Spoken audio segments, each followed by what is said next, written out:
আসসালামু আলাইকুম নমস্কাৰ সকলোকে স্বাগতম মোৰ ইউটিউব চেনেললৈ। আজি দেওবাৰ হয়, তো মই অলপ সময়ো পাইছোঁ, যাৰ কাৰণে আপোনালোকে বহুতখিনি ৰেছপন্স আমাক দি আছে, লাইক কমেণ্ট শ্বেয়াৰো কৰি আছে, চাই আছে। তো তাৰ কাৰণে আপোনালোকৰ কাৰণে এটা গিফ্ট বুলি ক'ব পাৰে।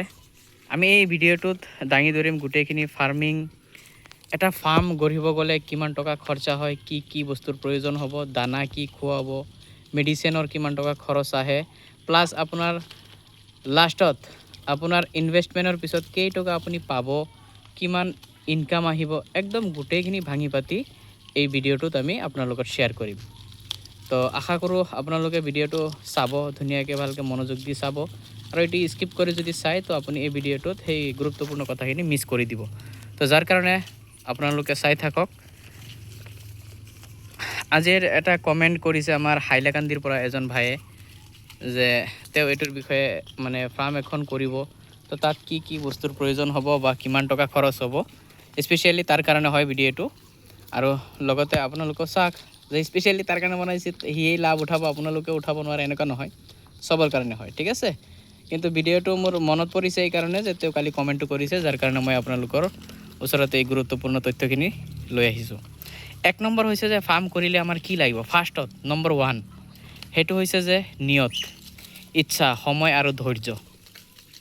এই চাৰিটা বস্তু বহুতখিনি মেটাৰ কৰে, আৰু এই চাৰিটা বস্তু যিকোনো কামতেই আপোনাৰ ছাকচেছৰ ফালে এই বস্তুখিনি আপোনাৰ ছাকচেছৰ ফালে লৈ যায়। তো মেইন হৈছে আপোনাৰ নিয়ত, ইচ্ছা, সময় আৰু ধৈৰ্য। এক নম্বৰ এইটো আপোনাৰ লাগিব, যে মই আজি এটা বস্তু ষ্টাৰ্ট কৰিলোঁ, 2 দিন চালোঁ, তাত কোনো প্ৰফিট অহা নাই, এৰি দিলোঁ, বাদ দিলোঁ, নহয়। আপোনাৰ লাগি থাকিব লাগিব, বস্তুখিনি বুজিব লাগিব, তাৰ পিছত গৈহে আপুনি বস্তুখিনিৰ মূল বিষয়টো জানিব পাৰে, ঠিক আছে। আৰু তাৰ লাভ লোকচানটো আপুনি গম পাব। এতিয়া আমি নিয়ত কৰিলোঁ ফাৰ্ম এখন খুলিম, হাতত পইচা আছে, পটককৈ খুলিলোঁ, 2 দিন কৰিলোঁ, এৰি দিলোঁ, বা এনেকুৱা নহয়। মাৰ্কেট বনাব লাগিব, মেডিচিনৰ বিষয়ে আপোনাৰ জানিব লাগিব, হাঁহকেইটাৰ গুৰুত্বপূৰ্ণ বিষয়খিনি আপোনাৰ বুজিব লাগিব, তাৰপিছত গৈ আপুনি ছাকচেছৰ আশা কৰিব পাৰিব। ছাকচেছৰ আশাটো তাৰ পিছত হ'ব। ফাৰ্ষ্টতেই যে আমি পইচা লগাই আছোঁ, আমাৰ নেক্সট মাহৰ পৰা 20,000 ইনকাম হৈ যাব, এনেকুৱা নহয়। যদি আপুনি সময় দিব পাৰে, তো আপোনাৰ ইমান পইচা আছে ফাৰ্মিং ছেক্টৰত, যিটো আপোনাৰ মানুহে মানে ভালকৈ নাচায় বা চোৱা নাই, ঠিক আছে। 1 নম্বৰ হৈ গ'ল। যেটো ফাৰ্ষ্ট অফ অল যেটো আমাৰ 1 নম্বৰ লাগিব, সেইটো হৈছে নিয়ত, ইচ্ছা, সময় আৰু ধৈৰ্য। 1 নম্বৰ হৈ গ'ল। 2 নম্বৰ হৈছে যে আমি যে ফাৰ্মখন বনাম, এটা ভাল জগা, ভাল ঘৰ, এইটো। এতিয়া কথা আহিব যে ঘৰত কিমান টকা খৰচ আহিব। চাওক, মই জুম কৰি দেখাই আছোঁ মোৰ ঘৰটো। যে ইয়াত দেখা এইটো চাইছে যে এইটো আমাৰ কোনো যে ভেটি কাটা মাটি দি ঘৰ বনোৱা এনেকুৱা নহয়, এইটো চাংঘৰ হয়। আৰু এই যে বাগানটো যে আমাৰ লগোৱা আছে, চাওক পানী জমা হয়, ছেম এনেকুৱা ফাৰ্মৰ তলতো এনেকুৱা পানী জমা হৈ আছে। যাৰ মানে মই চিন্তা কৰি চালোঁ যে ইয়াত যদি মই আপোনাৰ মাটি কাটি ভেটি বনাই যদি ঘৰটো বনাওঁ, ইয়াত বহুত টকাৰ প্ৰয়োজন হৈ যাব, যাৰ কাৰণে মই চাংঘৰ বনাইছোঁ। আৰু মোৰ এই ঘৰটোত খৰচা আহিছে প্ৰায় 35,000 টকা। তো আপোনালোকৰ এইটো নালাগে, 35,000 টকাৰ দৰকাৰ নহয়। আপোনালোকে যদি জাগা আছে, ভেটি আছে, তো ইয়াত মিনিমাম 15,000 টকা খৰচা হ'ব, একদম হায়েষ্ট হ'লে আপোনাৰ 15,000 টকা খৰচা হ'ব। ইয়াৰ ভিতৰতে আপোনাৰ এখন ঘৰ, ধুনীয়া ঘৰ এখন সাজিব পাৰিব ফাৰ্মৰ কাৰণে। আৰু ইয়াৰ ভিতৰত 15,000 টকাৰ ঘৰটোত আপুনি কমচে কম 200 হাঁহ পোহাৰ কেপাচিটি থাকিব। 2 নম্বৰ হৈ গ'ল আমাৰ ঘৰৰ, যে এখন ভাল ঘৰ। আৰু চাওক যে মই নেট দি এনেকুৱা এটা বাউণ্ডাৰী বনাই দিছোঁ, যাৰ কাৰণে ছেম এনেকুৱা আপোনালোকেও ইয়াত এটা বাউণ্ডাৰী দিব লাগিব যদি ফাৰ্ম ছিষ্টেমত কৰে। তো ইয়াত আৰু কিমান টকা খৰচ হ'ব, এটা 1,000 টকা এটা লাগভাগ ধৰি ৰাখক। তো আমাৰ 2 নম্বৰ হৈছে ঘৰ। ইয়াত আপুনি চাংঘৰ বনাব পাৰে, যদি এনেকুৱা আপোনাৰ তামোল বাগান, পানী চানী আছে, তো আপোনাৰ অলপ খৰচা হ'ব, ঠিক আছে। তো মোৰ চাওক, এই গোটেইখিনি তামোল বাগান হয়, মোৰ বেক চাইডতো আছে, আৰু এইটো মোৰ ফ্ৰণ্ট চাইড হয়, ইয়াতো গোটেইখিনি তামোল বাগান। তো মই ইয়াতে তামোল গছ মানে 2-3টা তামোল গছ মই কাটিছোঁ, কাটি পেলাই ঘৰটো বনাইছোঁ। এতিয়া মই ইচ্ছা কৰিলে যিটো গেপ আছে 2টা লাইনৰ ভিতৰত, 2টা তামোল গছৰ যিটো লাইন আছে, ইয়াৰ ভিতৰতে মই ঘৰ সাজিব পাৰিম। তো এনেকুৱা বনাই ল'ব। এটা ছেকেণ্ড হ'ব যে 2 নম্বৰ হ'ব যে আপোনাৰ ঘৰৰ প্ৰয়োজন হ'ব। যদি নৰ্মেলকৈ বনায় তো 15,000ত হৈ যাব। যদি বেটি থাকে তো 15,000তে আপোনাৰ ঘৰৰ কাম হৈ যাব। আৰু যদি কয় না অলপ চাংঘৰ বনাম। আৰু এটা কথা, বানপানী আমাৰ ইয়াত যথেষ্টখিনি মানে আমাক পৰিশ্ৰান কৰে, যাৰ কাৰণে মই চাংঘৰটো মোৰ মানে এইটো ডিচিশ্যন আছিল যে পানী চানী আহিলে ধৰক ঘৰততো পানী নুঠে, তথাপিওতো মই হাঁহকেইটা ইয়াত ৰাখিব পাৰিম, যে মই চেল কৰি দিব লাগিব, জলদি জলদি পানী আছে চেল কৰ কম দামত, সেইটো যাতে নহয়, আমি যাতে বস্তুখিনি ৰাখিব পাৰোঁ। ঠিক আছে, 1 নম্বৰ গ'ল, 2 নম্বৰ গ'ল। 3 নম্বৰ হ'ব পানীৰ ব্যৱস্থা। আচ্ছা, পানীৰ ব্যৱস্থা যদি আপোনাৰ পুখুৰী আছে তো পানীলৈ মাথা মাৰাৰ দৰকাৰ নাই, আৰু যদি নাই তেনেহ'লে এইদৰে চাওক, মোৰ এইটো যিটো এনেকুৱা এটা আপুনি টেংকি নিচিনা বনাই ল'ব পাৰে। মই ভাবোঁ যে হাইজেনিক মেইনটেইনৰ কাৰণে বহুত ভাল এই টেংকিটো, কাৰণ মই এতিয়া পানী দিছোঁ, আকৌ ৰাতি পেলাই দিম বা 2 দিন পিছত পেলাই দিম, যিটো আপোনাৰ মানে কোনো বেমাৰৰ সন্দেহ নাথাকে। তো এইটো হ'লে হ'ব। আৰু যদি পুখুৰী আছে তো এইটো আপোনাৰ আৰু ভাল, পুখুৰীত ৰাখিলেতো আৰু কোনো টেনশ্যন নাই। 3 নম্বৰ গ'ল। 1 নম্বৰ ধৈৰ্য, সময়, নিয়ত, ইচ্ছা, এইকেইটা আপোনাৰ থাকিব লাগিব। 2 নম্বৰ হৈছে ঘৰ, 3 নম্বৰ হৈছে পানীৰ ব্যৱস্থা। তো আমাৰ 3 নম্বৰ আলোচনা হৈ গ'ল। 4 নম্বৰ হ'ব মেইন, যিটো ঘৰ সাজিলোঁ, পানীৰ ব্যৱস্থা কৰিলোঁ, বাউণ্ডাৰী বনালোঁ। এতিয়া আহক আমি কথা পাতিম যে আমি ফাৰ্মৰ কাৰণে পোৱালি কিনিম নে ডাঙৰ হাঁহ কিনিম। চাওক ভাই, পোৱালি যদি লয় মেক্সিমাম আপোনাৰ 4 মাহ দানা খুৱাই যদি পালে, আপোনাৰ 4 মাহ আপোনাৰ পুহিব লাগিব। আপোনাৰ 4 মাহ পোহাৰ পিছত এই পোৱালিবোৰ কণীত আহিব, আৰু চীনা হাঁহৰ ফাৰ্মৰ পৰা আপুনি মাংসৰ মানে কাৰণেও পুহিব পাৰে, প্লাছ আপুনি পোৱালিৰ কাৰণেও পুহিব পাৰে। তো লাভ দুইটাতেই সমান সমান। লাভ যে আপোনাৰ এইটোত কম সেইটোত বেছি এনেকুৱা নহয়, লাভ দুইটাতেই আছে। ঠিক আছে, তো আপুনি যদি পোৱালি কিনে, যদি পোৱালি লয়, 0 সাইজৰ পোৱালি যদি আপুনি লয়, আমাৰ পৰা লয় বা বেলেগৰ পৰা লয়, যেটো ৰেট আপোনাৰ মাৰ্কেটত গ'লেও যেটো দেখা যায় যে নৰ্মেলি ৰেট হৈছে আপোনাৰ 150 টকা পিছ। 150 টকা পিছত যদি আপুনি কিনিব যায়, তো 100 পোৱালিৰ দাম হ'ব 15,000 টকা। ঠিক আছে, এই 15,000 টকাৰ পোৱালি কিনি আপোনাৰ 4 মাহ পুহিব লাগিব। তাৰ পিছত গৈ আপোনাৰ সোৰ্স অফ ইনকাম যেটো আপোনাৰ পকেটত আহিব, সেইটো হৈছে পোৱালিৰ পৰা। ঠিক আছে। 2 নম্বৰ হৈছে যে যদি আমি বাহিৰত কাম কৰি আছোঁ, ভিডিঅ'টো চালোঁ বা বেলেগ মানুহৰ ভিডিঅ' এটা চালোঁ, এতিয়া ফাৰ্ম এখন কৰিম বুলি ভাবি আছোঁ, মোৰ বেলেগ কোনো সোৰ্স অফ ইনকাম নাই যে মই ফাৰ্মৰ পৰাই চলিব লাগিব, সেই ধৰণৰ সেই শ্ৰেণীৰ হ'লে আপোনালোকে ফাৰ্ষ্টত এই যেটো কণী দিয়ে, যিবিলাক কণীৰ বয়সৰ হৈ গ'ল, সেইবিলাক হাঁহ কিনিব লাগিব। আৰু সেইটো হাঁহ যদি আপুনি কিনিব যায়, তো তাত আপোনাৰ কমচে কম 30টা ফিমেল লাগিব, 30টা ফিমেল হাঁহ লাগিব, আৰু লাগিব তাৰ লগত 6টা মতা হাঁহ। তো 30টা ফিমেল হাঁহৰ দাম আপুনি যদি ভাল যে আমি ফাৰ্মৰ কাৰণে ল'ম, ইয়াতো মানে বেমাৰ চেমাৰ লৈ আহিলেতো কাম নহ'ব, ইয়াত আপোনাৰ ভাল হাঁহ লাগিব। তো যাৰ কাৰণে আপোনাৰ 30টা হাঁহৰ দাম যদি 600 টকাকৈ ধৰে, প্ৰায় আপোনাৰ মূল্য আহি যাব 18,000 টকা। 18,000 টকা আপোনাৰ মূল্য হ'ব। ঠিক আছে, তো 18,000 টকাৰ যদি আপুনি লয়, আৰু লগতে 30টা হাঁহৰ দাম 18,000, আৰু 6 পিচ মতাৰ দাম, ডাইৰেক্ট মতা হাঁহকেইটা আপোনাৰ যিবিলাক মানে যোগ্য, যেটো দি আপোনাৰ কণী পোৱালি গজাব, তো সেইবিলাক হাঁহ কিনিব গ'লে আপোনাৰ ডাঙৰ মতা হাঁহৰ দাম 1000 টকাৰ কমত নাপাব। মই 1000 টকা এটা ধৰিলোঁ, যদি 1000 টকা কৰি লয়, তো সেইফালে হৈছে আপোনাৰ 30টা হাঁহৰ দাম 600 টকাকৈ 18,000, আৰু ইয়াত আপোনাৰ 6 পিচৰ দাম 6,000, টোটেল এমাউণ্ট হ'ব আপোনাৰ 24,000 টকা। ঠিক আছে, 24,000 টকা। এই হিচাপে যদি আপুনি চাই, তো আপোনাৰ টোটেল খৰচা ঘৰ এইবিলাক মিলাই আপোনাৰ খৰচা আহি যাব 40ৰ আশে-পাশে যাব, 40,000 টকা আপোনাৰ খৰচা আহিব। ঠিক আছে, এতিয়া কথা হৈছে 5 নম্বৰ আলোচনা হ'ব যে 36 পিচ হাঁহৰ কিমান খৰচ হ'ব, কিমান দানা খাব। এইটো এটা মেইন বিষয়, যেটো আমাৰ ফাৰ্মাৰে মনত মানে এইটোই মানে বেছিভাগ মানে অশান্তি কৰে, যে হাঁহ ফাৰ্মটো খুলিম, ইয়াত কিমান দানা দিব লাগিব, কিমান টকা খৰচা হ'ব। এতিয়াতো আমি ঘৰ বা আমাৰ যেটো লাগতীয়া বস্তু সেইখিনি কথা পাতিছোঁ, এতিয়া তাক ইহঁতৰ মেইনটেনেন্স কিমান হ'ব, কি দানা লাগিব, কিমানখিনি দানা দিব লাগিব, কিমান টকা ডেইলি খৰচা আহিব, কিমান টকা মাহত আহিব, সেইখিনি আলোচনা। 5 নম্বৰ এইটো আলোচনা।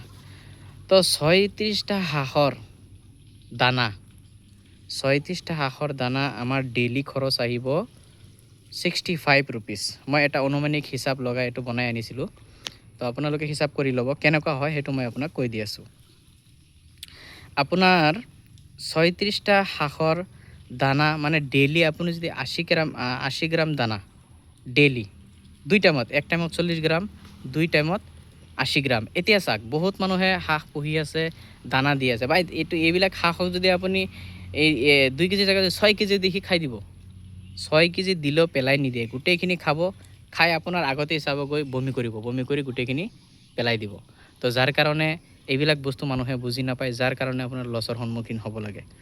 তো ইয়াত আপোনাৰ দানা এটা হাঁহক কিমানখিনি দিব লাগে, আমি যে চাওক কণী দি আছে ইমান ডাঙৰ, চাওক মাত্ৰ 40 গ্ৰাম দানা দিওঁ আমি এক টাইম, 2 টাইমে 80 গ্ৰাম দানা।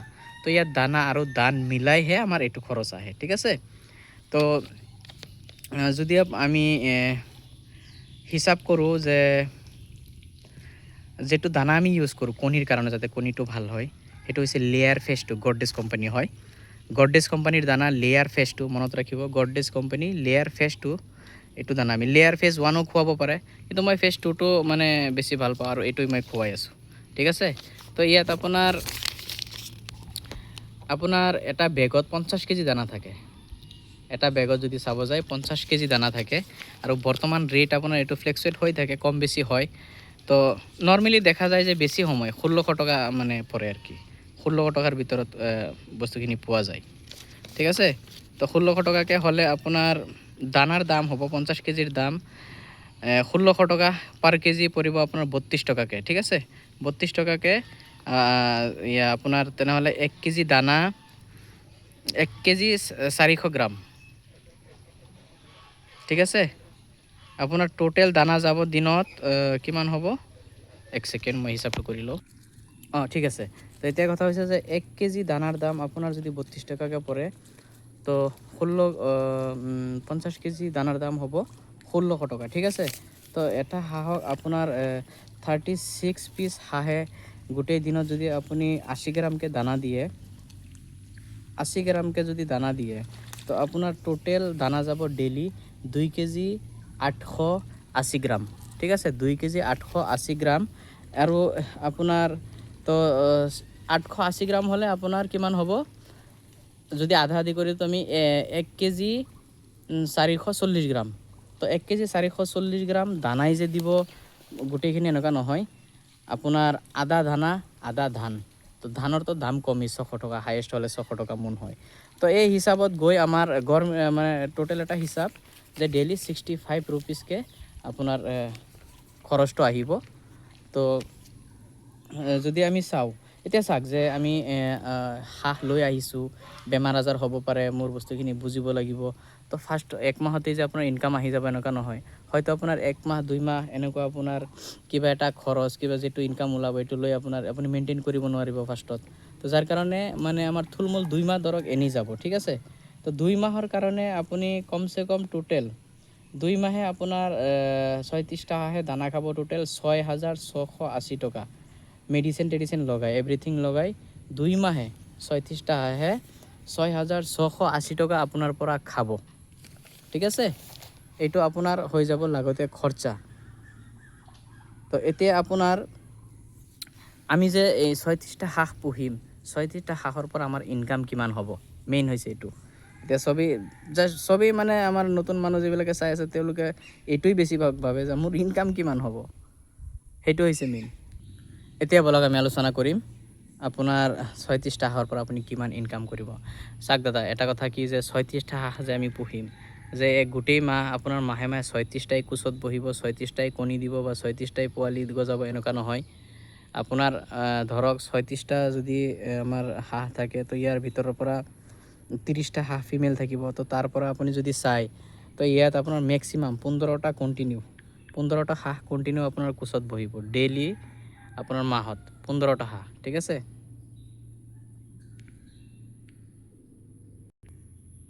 আপোনাৰ ধৰক 15টা হাঁহ যদি ৰেগুলাৰলি আমাৰ কোচত বহে, তো আমি যদি নৰ্মেলি তো আপোনাৰ 20টা 25টা কণী পাৰে, ঠিক আছে। তো ইয়াৰ পৰা আপোনাৰ যদি 20টাকে কণী ধৰক, যে কেতিয়াবা কণী কমো পাৰিব পাৰে, তো 20টাকে কণী ধৰক, ঠিক আছে। কণী ইয়াতকৈ বেছি পাৰিব, 15টা নহয়, কণী ইয়াতকৈ বেছি পাৰিব, কিন্তু আপোনাৰ এভাৰেজ গৈ মাহত 15টা হাঁহ কোচত বহি থাকিব, একদম ডেইলি মাহত 15টা ওলাব, 15টা বহিব, এই ধৰণে হ'ব, ঠিক আছে। একেলত গোটেইকেইটা নবহে, এইটো মোৰ এক্সপিৰিয়েঞ্চ, মই যেটো কৰি আছোঁ, তো এইটো আমি গম পাওঁ। তো আপোনাৰ 15টা হাঁহ যদি কোচত বহি থাকে 20টাকে কণী লৈ, জাষ্ট 20টা ধৰক, তো আপোনাৰ কণী হ'ব 300, ঠিক আছে। 300ৰ পৰা যদি আপোনাৰ 300 পোৱালি ওলালে ইয়াৰ পৰা ধৰক আৰু 50টা বাদ দিয়ক যে মৰি গ'ল বা কণী বেয়া হৈ গ'ল, আৰু 50টা আপুনি এৰি দিব পাৰে, -50 এনেকুৱাতো নহয়, তথাপিও আমি অলপ বেছিকৈ হিচাপটো ধৰি দিছোঁ। তো আপোনাৰ আৰু 50টা বাদ দিলে 250টা কণী 250টা পোৱালি আপোনাৰ আহিব।